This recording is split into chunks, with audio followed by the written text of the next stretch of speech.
Okay, so in the last video, we gave a short discussion and proof of why we would get a formula like this at all for the arc length of a given curve in the xy plane.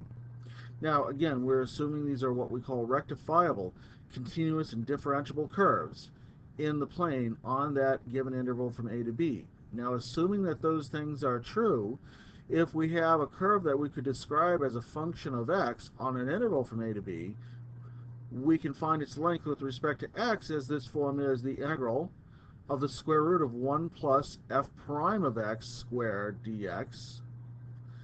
And if we describe it in terms of y similarly on an interval from c to d, we could take that integral from c to d of the square root of 1 plus g prime of y squared dy. So let's run through an example and just show this thing in action. Here we have the curve y equals x to the 3/2 minus 1 on the interval from 0 to 4.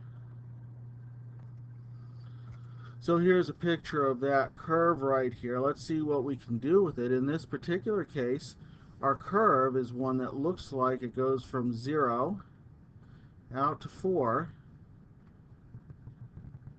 And we're going to just trace along that curve, and we want to find out, well, what is the exact length of that curve?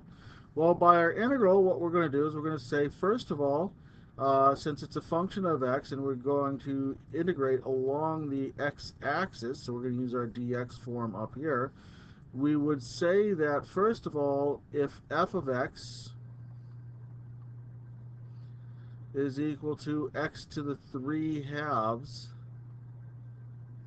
minus 1, we need to find f prime of x. Well, f prime of x, by our simple power rule, is going to be 3/2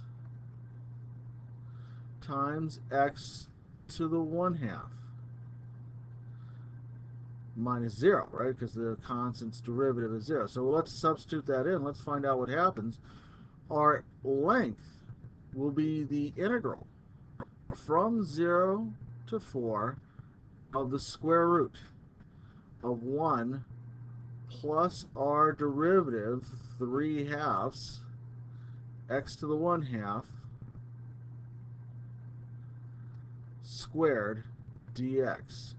Well, of course, this just cries out to be simplified before we even do anything, so let's go ahead and just do a little bit of simplification. 3/2 squared is 9/4, x to the 1/2 squared is x. We have 1 plus 9/4. I don't like fractions inside my radical. I guess we could live with it if we really wanted to. Well, let's go ahead and let's just leave it that way. Let's see. Okay, so we've got 1 plus 9/4 of x dx. Right? So this is where we would use a substitution method, right? We know that if we set u equal to 1 plus 9/4 of x, then we're going to say du is going to be 9/4 of dx. And so we're going to move that 4/9 out to the front of our integral and integrate u to the 1/2 du. Of course, our integral values are going to change along the upper and lower limits here because we changed our variable to u, and we know that at 0 u will equal to 1, and at 4 u will equal to 10. So making those substitutions here, I'm going to go from 1 to 10 then, of our integral of u to the 1/2. So we'll take 4/9 of that integral, which is going to be, let's see, 1/2 plus 1 is 2/3, is 3/2. So we're going to get 2/3 u to the 3/2, and we'll evaluate that from 1 to 10. So just a little bit of work reveals that we've got 8/27 of the quantity 10 to the 3/2 minus 1, right? 10 to the 3/2, remember that could be written as 10 square root of 10. right? So if we wanted to change our expression just a little bit, we could do that.